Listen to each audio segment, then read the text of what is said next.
Sa puso ng Bacolod, kung saan sumasayaw ang mga taniman ng tubo sa ilalim ng araw ng Negrense.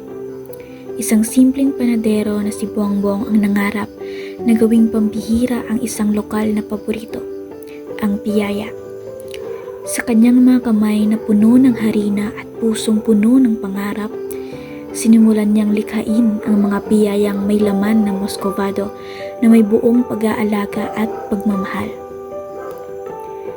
Sa kabila ng hirap sa pananalapi, mga gabing walang tulog at mga araw na puno ng pangamba, hindi siya sumuko.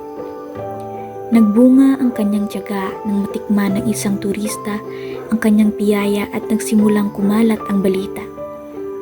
Mula sa isang simpleng paninda sa tabi ng kalsada, unti-unting sumikat ang kanyang produkto at naging paboritong merienda sa iba't ibang bahagi ng bansa.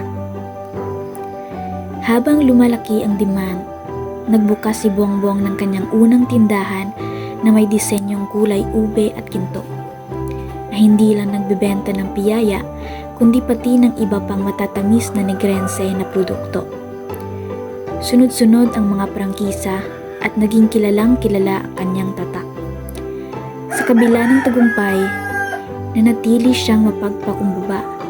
Tinuturuan ng mga kabataang panadero ng mga aral na dala niya mula sa simula.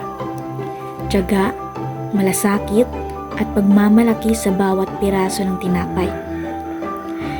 Para kay Bongbong, ang tunay na tamis ay hindi lang galing sa asukal, kundi sa kwento, sakripisyo at pagmamahal na kasamang iniluluto sa bawat kagat.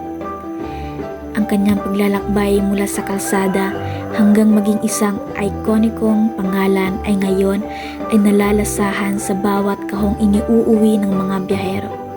Isang malambot at masarap na paalala ng isang pangarap na natupad.